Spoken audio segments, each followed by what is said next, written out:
Hi, I'm Tim. Welcome to our channel and thanks for logging on. Today we are discussing a gorgeous hybrid. It might be said that Rolex created the Cosmograph Daytona, but at least for this reference 116519 in white gold, Rubber B perfected it. You can see and you can purchase this serendipitous tandem on our website. Subscribe to our YouTube channel if you enjoy these videos, and please click on the card in the upper right hand corner of the screen at any time during this video to see our full sales listing for this watch with additional accessories included in the sale, high resolution images for your desktop, and naturally complete pricing details for this white gold Rolex Oyster Perpetual Cosmograph Daytona. The watch on my wrist is a sensational early Z series, so late 2006, early 2007 white gold Cosmograph with white gold Arabic numerals on its dial, and yes, even a little bit of luminescence, so we will do a lume shot at the end. You can see that the fit is exactly as you'd expect on a 40mm Rolex Daytona with a strap, but the aesthetic is singular. 40mm across the round of the case. You can see that doesn't include the chronograph pushers, the crown, or the crown guards. It's still a slim watch, and the Daytona is an excellent match for formal attire with a sloped bezel, domed sapphire, and 12.1mm thickness. Now from lug to lug, the watch is viable on a broad range of wrists. 47.5mm lug to lug on a strap. There are no solid end links projecting out past the lugs, so I can comfortably endorse this watch for a wrist as small as 13.5 centimeters in circumference. The Rubber B strap does supercharge the aesthetic of the watch, and it is very comfortable. It's important to note that even if something looks great, fit comes first, so you need to be assured that you're getting quality and comfort in addition to a slashing aesthetic, and it is an absolute swashbuckler. You have the red accents on the matte black of the dial, and they continue on the strap. You'll even note how the swell of the end link continues into the lines of the strap to add a little bit of definition in the center spline. The contrast is perfect. The red is keyed to the dial, and it's an excellent match. You'll note that the swell of the rubber perfectly fits the swell of the lugs themselves, and there is a little bit of flare, just a little bit of stiffness, but it doesn't impede use on a smaller wrist to the point where I'm very comfortable endorsing, and I'm going to get a little bit closer here, but I am very comfortable endorsing my 13 centimeter wrist size for this watch. That is the lower limit that can wear this watch and wear it comfortably and with proportion. Now the strap is of very high quality. Rubber B, true to its name, it uses vulcanized rubber, not silicone. This is not a gummy strap. It uses the original Rolex Daytona white gold clasp, and you can see this is the first generation 6-digit Cosmograph clasp for watches on straps. Beautifully made. You can see it has the sizing adjustment notches that you can adjust in and out with a strap tool. And yes, the Rubber B can be cut to suit perfectly. In fact, I encourage it. Cut it to suit you so it fits exactly. This is an uncut brand new strap. We liked it so much, we made sure that we kept the watch matched to a Rubber B strap, because this is a match made in watch heaven. Now it is a white gold Cosmograph, which means you've got a little bit of a stealth wealth factor that I happen to like a great deal.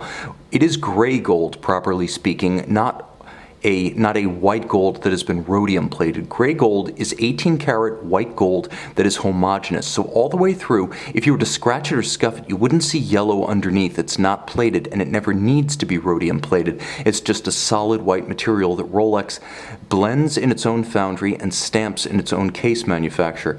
You'll also note that the watch features the characteristic lacquer inset triangular index tachymeter bezel that is characteristic of white gold, rose gold, and occasionally yellow gold Rolex Daytonas, but never on the steel. You'll also note that the dial is a little bit of an exception, discontinued, and a shockingly awesome tritone of white, matte black, and red. This is almost like a modern-day Paul Newman in its use of color as an accent. It's absolutely sensational. The red of the chronograph functions as well as constant seconds. You'll note the calibrations, the red on black of the dials absolutely sizzles on the subs, and all of the subs feature a gorgeous polished chapter ring. All of the diamond polished Arabic numerals, and there are 8 of them applied, are hand-applied white gold, and you'll note that there are luminescent pips at 3, 6, and 9, as well as luminescence on the baton style hands at center. There will be a lume shot.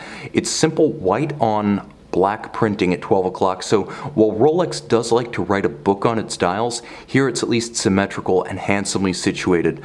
You'll also note Modern Daytonas with their screw-down crowns, all three of them, feature a robust and protected flank, so a little bit more volume, a little bit more of a aggressive aesthetic than the previous pre-1988 manual wind Daytonas. Everything looks and feels like $1 million on the crown side, and you will want to play with these controls because the column wheel action of this watch is sensational. It's crisp, you hear it, you feel it, and thanks to the vertical clutch, there's no jump to the seconds hand when you start the chronograph. There's absolutely no play. Moreover, if you prefer to have center seconds as opposed to sub-seconds, with a vertical clutch, you can simply leave the mechanism engaged.